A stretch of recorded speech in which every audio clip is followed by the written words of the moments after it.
Now let's take a look at the bigger picture. Pete Najarian's with us, co-owner at Market Rebellion. Pete Najarian, great to see you. I'm so glad you're with us today. What stands out as we have the Powell headlines breaking? We're ending the month. We had the 50 basis points and some records for stocks last week. What's on your mind?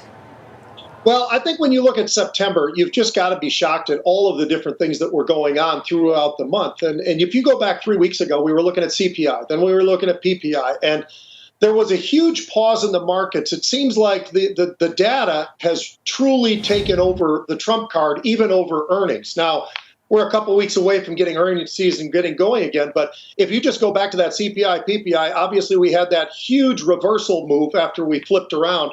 And we've been off to the races. But it was 3 days of being very silent in the options market. We were trading about 40 million contracts a day.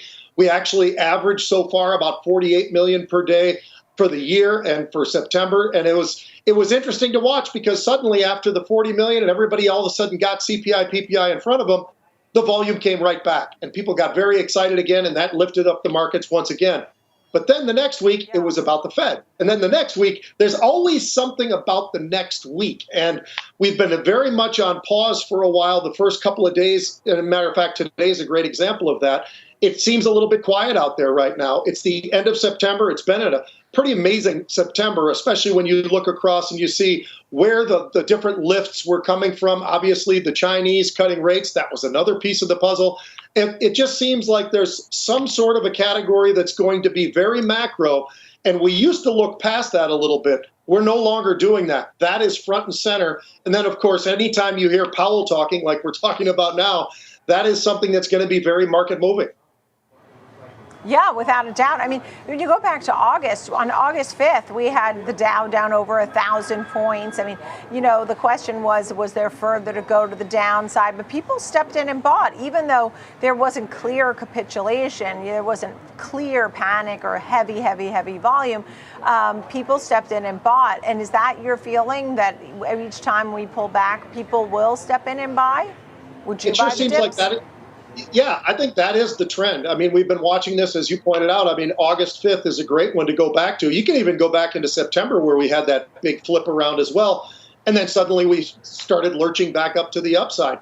It seems like one of the ways that you can keep an eye on this, at least I will tell you, is the volatility index. Because on the most recent drops that we have seen, we didn't see that spike in volatility that you'd normally be looking for. We did get it back in August, yes. But in September, when we had some of these moves that were to the downside, we never really saw the volatility get over much more than, I don't think it got even over 22. And that was a little bit surprising because the markets felt like everybody was trying to put their palms out. They were selling. They wanted to get out. And the next thing you know, we flipped completely around throughout the same day. And that, I think, is where volatility really did step up because we didn't get that big spike to maybe 28 or 30. Right. We got a spike towards 22. And now here we find ourselves between 15.5 and 17.5.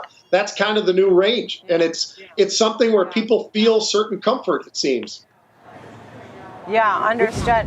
And I know you're really a big fan of options. You think everybody should be using options. I think a lot of people are still buy low, sell high the old way, but you're a big believer in using options. You can explain that along the way. But I do want to get to your ideas on what might work in this market. You talked about power, nuclear power, data centers, and the other would be financials and investment banking. So let's hit the data centers and power, that side of it first. You have a few names that you're featuring. I'd like to hear why you think that's a win. Well, when we look ahead and we talk about NVIDIA every day. Well, part of that talk should also be, all right, well, what is that going to do to demands on the system when people need power? This is going to be a bigger jump than we have seen in a very, very long time when it comes to this jump for power. And I think a lot of that has to do with how are we going to get that power generation? It can't possibly come just from solar and wind. They aren't efficient enough. But nuclear is certainly an area that everybody's talking about. I think I heard you guys talking about this a little bit as well. This is a very, very hot topic, and we are seeing more and more of this coming to pass. When you look at CEG or any of these various names that are in there, you could go to the power sources themselves. You could go over to the uranium side itself. Or you could just even go straight towards the CCJs of the world, the Kamikos of the world that are out there mining all of this. It's an amazing move that we are seeing right now. That is where people are going for their energy. The demands are going to be there. We can't keep up with the present that we've got. You can add in a little bit of the natural gas side of it as well. But I think if you look at nuclear, that is the direction that we are going, whether you like it or not. I'm not trying to be political. I'm just saying with the demands that we have, that is the answer, and that is the answer that people are going for. Take a look at Vistra for just one example. Do you know that, and a lot of people probably don't follow that name, you probably feel like it's a little bit boring. It is not, and it's second behind NVIDIA right now in terms of the performance in the S&P. So it gives you a little bit of an idea that, yes, there is that magnificent seven, if you want to say that. I don't believe in that term. There's a lot of others out there that are competing, and they're part of this move as well. Yeah, I mean, you mentioned Vistra, you mentioned Constellation, you have the Uranium ETF, URA, and CCG. Those are the names to follow when it comes to nuclear power. And yes, you're absolutely right. We've talked a lot about nuclear power and even trying to do it with nat gas and CO2 to provide power. I had a very interesting CEO on BKV last week who had the IPO. And Vistra was a big mover last week, had some huge moves. So if people haven't looked at it, they better start paying attention.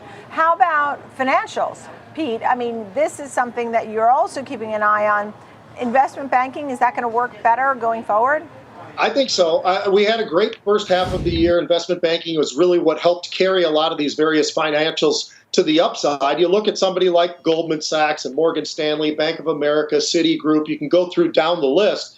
But those that are involved in investment banking right now, I've been talking about this for multiple months. I continue to bang the table on this is the place to be. And I think it's because of the fact that the profits that they're able to gather from this is absolutely astronomical. I think deals are still going to be out there. There's so many different pieces of the investment banking side, but I can tell you it is a huge performance side of what we're looking at when we look at Goldman or JP Morgan or any of these various names. I like those names a lot. I think that there are reasons I can understand why people would say, well, these have run, they don't have much more room. But I think because of the investment banking piece, they do still have room, especially those that are very, very deep into it. And we're going to see more and more deals happening, I think, over the next couple of quarters.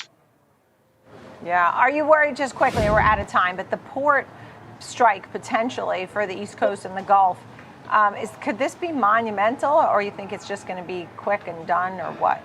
I hope that it's quick and done. I don't know that I think it's going to be quick and done. This is something where I think they seem to be digging in their heels. And these are the kinds of things that really, when they do pop up, we've got to be very aware of what's going on and what some of that lag time is going to look like, all of that. Hopefully we can get this done. I don't know how stuck into the ground that the folks are on either side, but I'm hoping that we can get some sort of a deal done. This affects all of us. This isn't just affecting the rich or the middle class. This affects all of us. So we really need to have this get done. Yeah, JP Morgan saying $3.8 billion to $4.5 billion daily. That's what it's going to cost for everything from retail to pharma, auto parts, produce, etc.